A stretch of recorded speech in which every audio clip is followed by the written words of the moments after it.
बेलापुर नाम के गांव में माया नाम की एक लड़की अपनी माँ रमा और पिता सुरेश के साथ रहती थी। माया का परिवार बहुत गरीब था। उसके माता पिता मजदूरी का काम करते थे। बड़ी मुश्किलों से उनके घर का खर्चा जैसे तैसे निकाल पाते थे। कुछ ही दिनों में दिवाली का त्योहार आने वाला था और इधर माया के माता पिताजी को कोई काम नहीं मिल पा रहा था। एक दिन माया अपनी माँ से, माँ, दिवाली आने वाली है तो हमारे घर में भी नए कपड़े पटाखे लाएंगे ना पिताजी? मेरी सारी सहेलियाँ नए कपड़े और पटाखे लाने वाली है। हम दिए भी जलाएंगे और हमारे छोटे से आंगन में रंगोली भी बनाएंगे। माया अपनी माँ को अपने सपने बता रही थी। उसकी बातें सुन रमा मन ही मन बहुत दुखी हो जाती है और अपने बेटी को गले लगा लेती है और माया से, माया, तुम तो जानती हो बेटा, तुम्हारे पिताजी और मैं मजदूरी करके घर चलाते हैं और हमारे पास कुछ दिनों से कुछ भी काम नहीं है। हमारी किस्मत बाकी के लोगों की तरह नहीं है, लेकिन फिर भी अगर कहीं कुछ बन पाए तो जरूर लेकर आएंगे बेटा। माया अपनी माँ की बातें सुनकर नाराज हो जाती है और घर के पास एक पेड़ के नीचे जाकर बैठती है। माया को नाराज देख रमा की आंखों में आंसू आ जाते हैं। अब रमा अपने घर के काम में लग जाती है। दिवाली आने में कुछ ही दिन बाकी थे। उसी में माया उदास होकर एक नदी के किनारे पर बैठी थी। उसी समय दो बच्चियां माया के पास खेलते हुए आई और उसमें से एक, जिसका नाम रूपाली था, वो माया के पास आकर, तुम ऐसे अकेले क्यों बैठी हो? तुम चाहो तो हमारे साथ खेल सकती हो। मैं तुम्हारे साथ नहीं खेल सकती। मैं गरीब परिवार से हूँ और तुम तो अमीर परिवार से लगती हो। तुम्हारे माँ पिताजी तुम्हें मेरे साथ खेलने पर डांटेंगे। क्या? वो हमें क्यों डांटेंगे? तुम गरीब हो इसलिए? ऐसा कुछ भी नहीं है। गरीब आदमी भी चाहे तो मेहनत करके पैसा कमाकर अमीर हो सकता है। रूपाली की बातें सुन माया उससे दोस्ती कर लेती है। खेल खेलने के बाद रूपाली माया को अपने घर दिवाली पर आने के लिए कहती है। यह बात सुनकर माया बहुत खुश हो जाती है और घर पहुंचते ही माया माँ को रूपाली के बारे में बताती है। माँ, मुझे रूपाली ने अपने घर दिवाली के लिए बुलाया है, तो मैं जा सकती हूँ ना? बेटा, हम गरीब लोग हैं। रूपाली के माँ पिताजी को तुम्हारा वहाँ जाना बिल्कुल पसंद नहीं आएगा। रमा माया को समझाती है, लेकिन माया माँ के पास जिद करते हुए, रूपाली ने मुझे बुलाया है तो मैं जाऊंगी जाऊंगी जाऊंगी। माया के जिद के कारण रमा उससे, ठीक है चले जाना। दिवाली के दिन माया अपनी पुरानी अच्छे से धोई हुई ड्रेस पहनकर रूपाली के घर पहुंचती है। रूपाली भी माया को देखकर बहुत खुश हो जाती है। तभी रूपाली अपनी माँ से, माँ सुनो ना, माँ ये मेरी सहेली माया है। रूपाली की माँ सुशीला और पिताजी ओम माया को देखकर जरा भी खुश नहीं थे। माया की गरीबी उसके कपड़ों में से झलक रही थी और रूपाली किसी भी गरीब घर के बच्चे से दोस्ती करे ये उन्हें बिल्कुल पसंद नहीं था। रूपाली के पिताजी रूपाली को एक साइड में लेकर जाते हैं और उससे, रूपाली, तुम्हें कितनी बार बताया है कि गरीब लोगों से दोस्ती मत करो। तुम इन गरीब लोगों को नहीं जानती बेटी। पहले अमीर लोगों से दोस्ती करते हैं और उसके बाद में उनके घर चोरी करते हैं। रूपाली और रूपाली के पिताजी की बातें बाहर खड़ी माया ने सुन ली। उसे बहुत बुरा लगा। उसे अपनी माँ की बातें याद आने लगी और वो रोते हुए वहाँ से बाहर निकल जाती है। दूर खड़ी रहकर आसमान में फूटते पटाखे देखने लगती है। इधर रूपाली भी ओम के सामने कुछ नहीं बोल पाती और बाहर आकर पटाखे फोड़ने लगती है। माया दूर खड़ी रहकर रूपाली को देख रही थी और तभी बाहर से एक रॉकेट आकर रूपाली के पीछे गिर जाता है। रूपाली उसके पास ही खड़ी थी। माया ने दौड़कर जाकर रूपाली को वहां से हटाया। रूपाली को वहां से हटाते ही जोर जोर से पटाखे फूटने की आवाज हुई। आवाज सुनकर सभी बाहर आ जाते हैं। पटाखे फूटने से माया के पैरों में और हाथों में चोट आई थी। ये देख रूपाली माया से कुछ बोलती, तभी रूपाली के पिता रूपाली से, रूपाली मेरी बच्ची, तुम्हें कुछ हुआ तो नहीं ना? पिताजी, आज अगर माया ना होती तो मुझे जरूर कुछ न कुछ होता। उसी ने मेरी जान बचाई है। रूपाली के पिताजी माया की ओर देखते हैं और माया से, माया, मैंने तुम्हें इतना भला बुरा कहा, फिर भी तुमने रूपाली की जान बचाई है। रूपाली मेरी दोस्त है, उसे बचाना मेरा फर्ज है मालिक। तभी ओम की नजर माया के जख्मों पर जाती है। मालिक नहीं बेटी, चाचा जी। तुम्हें कितनी चोट आई है बेटी? चलो अंदर चलो, मैं अभी डॉक्टर को बुलाता हूँ। बेटी माया, मुझे माफ कर दो, मैंने तुम्हें गलत समझा।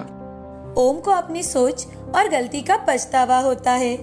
अब रूपाली के माँ पिताजी मिलकर माया को बहुत सारी मिठाइयाँ और नए कपड़े दिलवाते हैं। माया उसे देखकर बहुत खुश हो जाती है और घर चली जाती है। घर जाकर देखती है तो उसकी माँ उदास बैठी कुछ सोच रही थी। तभी माया अपनी माँ के पास जाकर, माँ, पिताजी, देखो तो ओम चाचा जी ने हमें कितनी सारी मिठाइयाँ और नए कपड़े दिलवाए हैं। माया की माँ माया को खुश देखकर बहुत खुश हो जाती है, लेकिन माया के हाथ और पैरों में लगी पट्टी देखकर परेशान होकर उससे पूछती है, अरे बेटी, ये क्या हो गया तुम्हें? माया सारी घटी घटनाएं माँ को बताती है कि कैसे रूपाली को बचाते बचाते उसे चोट लग गई। उसी वक्त रूपाली अपने माता पिताजी को लेकर माया के घर पहुंच जाती है। उन्हें उसके घर आते देख माया की माँ और पिताजी, मालिक, आप हमारे घर? सुरेश, तुम्हारी बेटी बहुत बहादुर है और ईमानदार भी। उसने आज मेरी बेटी रूपाली की जान बचाई है। सुरेश, मैं चाहता हूँ आज तुम सब हमारे साथ दिवाली मनाओ। रमा ने माया को गले लगा लिया। ये उनकी पहली दिवाली थी कि उनके घर में मिठाइयाँ, तोहफे और नए कपड़े आए थे। उन सब ने नए कपड़े पहनकर रूपाली के परिवार के साथ मिलकर दिवाली मनाई। ओम ने अब रमा और सुरेश को अपने फैक्ट्री में ही अच्छी तनख्वाह देकर काम भी दिया। इसीलिए अब सुरेश और रमा भी बहुत खुश थे। इस कहानी से हमें यह सीख मिलती है कि जिंदगी में अगर हम हमेशा ईमानदारी से काम करते रहे तो हमारी किस्मत हमें उसका फल आज नहीं तो कल जरूर दिलाती है। एक हरिहर नाम के गांव में आस्था नाम की एक धनवान लड़की रहा करती थी। आस्था के पिताजी विजय एक बहुत बड़े बिजनेसमैन थे। महीने में 2-3 बार वो काम के सिलसिले में विदेश जाकर आते थे। आस्था की माँ प्रिया एक बहुत बड़ी ड्रेस डिजाइनर थी। आस्था उनकी इकलौती बेटी होने के कारण उन्होंने उसे बहुत लाड़ प्यार से पाला था, क्योंकि उनके पास पैसों की कमी नहीं थी। इसीलिए आस्था जो भी मांगती मिनटों में उसके सामने वो चीज हुआ करती थी। जब भी विजय विदेश से लौटता था तो आस्था के लिए कीमती खिलौने लाया करता था।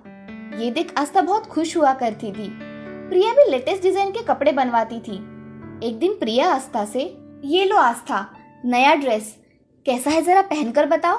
मम्मी, ये ड्रेस तो बहुत ही अच्छा है, थैंक यू। आस्था को इस बात का अब गर्व होने लगा था कि उसके पास जो भी कपड़े और खिलौने हैं वो किसी भी सहेलियों के पास नहीं है। विजय और प्रिया आस्था के साथ ज्यादा वक्त नहीं बिता पाते थे, इसीलिए वो उसे कीमती खिलौने लाकर देते थे। आस्था के घर के पास नव्या नाम की एक गरीब लड़की रहा करती थी। उसकी माँ मीना आस्था के घर काम किया करती थी। नव्या के पिताजी रमेश भी फैक्ट्री में मजदूरी का काम किया करते थे। रमेश और मीना उनके पास जो भी था उसमें नव्या की बड़ी प्यार से देखभाल किया करते थे। नव्या और आस्था एक ही उम्र के थे। जब नव्या अपने माँ के साथ आस्था के घर जाती थी तब आस्था उसे खिलौने दिखाती थी। जानती हो, ये ड्रेस मेरी मम्मी ने मेरे लिए खास करके बनवाया है और ऐसा ड्रेस किसी के पास नहीं है। और ये खिलौना मेरे पापा ने इंग्लैंड से लाया हुआ है। तुम तो ऐसे खिलौनों के बारे में सपनों में भी नहीं सोच सकती। तुम्हारे ड्रेस तो देखो कैसे है। आस्था हमेशा नव्या को नीचा दिखाती थी और दूसरों का हमेशा मजाक उड़ाती थी। आस्था बहुत सारे ड्रेस 1-2 बार पहनती और डाल दिया करती थी। प्रिया उन ड्रेस को लेकर घर के काम वाली को दिया करती थी। नव्या अपने स्कूल के दोस्तों को हमेशा किसी न किसी तरह से मदद कर दिया करती थी।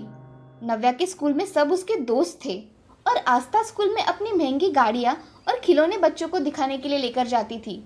उसके खिलौने देख बच्चे उसे घेरा करते थे, मगर मन ही मन उसे कोसते रहते थे। एक दिन आस्था अपनी माँ प्रिया से, मम्मी, अगले हफ्ते मेरा बर्थडे है, आप मुझे क्या गिफ्ट देने वाले हो? अरे हाँ, मैं तो मेरा बच्ची का बर्थडे भूल ही गई थी। क्या चाहिए मेरी गुड़िया को? मम्मी, मुझे एक डॉल हाउस चाहिए जो कि बहुत बड़ा हो। ठीक है बेटा, मैं अभी ऑनलाइन ऑर्डर कर देती हूँ। Thank you mummy. ऐसा कहकर आस्था वहाँ से चली जाती है और तभी नव्या आस्था का एक बहुत ही शानदार ड्रेस पहनकर उसके माँ के साथ आती है। तभी आस्था नव्या से, अरे तुम पर ये ड्रेस बहुत अच्छा लग रहा है। मुझे तो पता ही नहीं था कि मैंने फेंका हुआ ड्रेस इतना अच्छा होगा। ये मेरी माँ ने मुझे दिया है। ये तुम्हारा ड्रेस है? हाँ, ये मेरा ही ड्रेस है। वैसे तुम गरीबों पर अमीरों के कपड़े बहुत जचते हैं। जाने दो, मेरे पास बहुत सारे कपड़े हैं, तुम भी क्या याद रखोगी। ये लो मेरा और एक कीमती ड्रेस। ऐसा कहकर आस्था ने उसका एक नया ड्रेस नव्या को दिया। मुझे ये ड्रेस नहीं चाहिए, तुम ही रखो। ऐसा कहकर नव्या वहां से चली गई। तभी आस्था खुश होकर अपने पिताजी के पास गई और अपने पिताजी से, पिताजी, मेरा अगले हफ्ते बर्थडे है, आप भूल गए? अरे, मेरी गुड़िया का बर्थडे भला मैं कैसे भूल सकता हूँ। तुम्हारे जन्मदिन पर मैं तुम्हें बहुत बड़ा सरप्राइज देने वाला हूँ, तुम चिंता मत करो। थैंक यू पिताजी। जाओ, अब तुम खेलो। ऐसा कहकर आस्था अपने बर्थडे का अब बेसब्री से इंतजार करने लगी। आस्था का जन्मदिन और नव्या का जन्मदिन एक ही दिन था। मीना और रमेश ने नव्या को बुलाया और, बेटी, तुम्हारे जन्मदिन पर तुम्हें क्या चाहिए, बताओ मुझे। अरे पिताजी, मैं तो भूल ही गई। पिताजी, मेरे चप्पल बहुत खराब हो गए हैं, मुझे नए चप्पल दिला दो ना। तो ठीक है, मेरी बिटिया को हम नई चप्पल खरीदेंगे। नव्या भी अब उसके जन्मदिन का बड़े बेताबी से इंतजार करने लगी। आस्था ने पूरे क्लास में बता दिया था कि उसके बर्थडे पर उसके पिताजी उसे सरप्राइज गिफ्ट देने वाले हैं और सबको बर्थडे पार्टी के लिए इनवाइट किया। मगर नव्या ने अपनी सहेलियों को और दोस्तों को अपने बर्थडे के बारे में नहीं बताया। इतवार के दिन रमेश और मीना ने सुबह उठकर नव्या को उठाया और उसे जन्मदिन की ढेर सारी शुभकामनाएं दी। मीना ने उसे नहलाकर उसे नया ड्रेस पहनने के लिए दिया। रमेश ने भी नव्या को नई चप्पल लाकर दी। ये देख नव्या बहुत खुश हो गई। नव्या अपने माँ पिताजी से, माँ, पिताजी, आप दोनों का बहुत बहुत धन्यवाद। तभी रमेश और मीना नव्या के साथ मंदिर में भगवान के दर्शन करने के लिए गए। और दूसरी ओर आस्था के पिताजी विजय को किसी अर्जेंट काम से लंदन जाना पड़ा। सुबह ही विजय ने आस्था को फोन किया। Happy birthday my princess. बेटा, मुझे कुछ अर्जेंट काम के सिलसिले में लंदन आना पड़ा, मैं जल्द ही वापस आ जाऊंगा। थैंक यू पिताजी। ऐसा कहकर आस्था अपने कमरे से बाहर आई तो आस्था अपनी माँ को आवाज लगाती है, मम्मी, मम्मी, कहाँ हो? उसकी आवाज सुन घर की नौकरानी ने एक ड्रेस उसके हाथ में दिया और कहा, बेटी आस्था, तुम्हारी माँ ने तुम्हें आज ये ड्रेस पहनने के लिए दिया है। जन्मदिन की ढेर सारी शुभकामनाएं। धन्यवाद चाची। मम्मी कहाँ है? बेटी, माँ को सुबह ही अर्जेंट काम की वजह से बाहर जाना पड़ा, तुम नहाकर तैयार हो जाओ। जी। आस्था जा रही थी तभी फिर से फोन बजा। आस्था ने जल्दी जाकर फोन उठाया तो प्रिया फोन पर बात कर रही थी। Happy birthday princess. मेरी बच्ची, मैं आज सुबह अर्जेंट काम होने की वजह से ऑफिस आई हूँ, मैं शाम तक घर आ जाऊंगी, तुम तैयारी करके रखना। ठीक है मम्मी। ऐसा कहकर आस्था ने फोन रख दिया और अपने कमरे में जाकर रोने लगी। उसे आज बहुत बुरा लगा। शाम को आस्था का घर बर्थडे पार्टी के लिए सजाया गया। उसके लिए वहां बहुत सारे तोहफे रख दिए गए। हॉल के बीचों बीच एक बहुत बड़ा केक रखा हुआ था। बच्चों को खाने के लिए अलग अलग तरह के पकवान, स्नैक्स, स्वीट तथा आइसक्रीम भी रखा हुआ था। तभी आस्था वहां नया ड्रेस पहनकर आई और उसके सारे दोस्तों ने उसको जन्मदिन की शुभकामनाएं दी। थोड़ी देर बाद आस्था अपने माँ का इंतजार करने लगी, मगर प्रिया जल्दी नहीं आई। आस्था के सारे दोस्त वेट करके थक गए। तभी एक दोस्त आस्था से, आस्था, तुम्हारी मम्मी को आने में बहुत देर हो जाएगी, हमें अभी हमारे घर जाना चाहिए, बाय। ठीक है, बाय। ऐसा कहकर सारे दोस्त वहां से चले जाते हैं।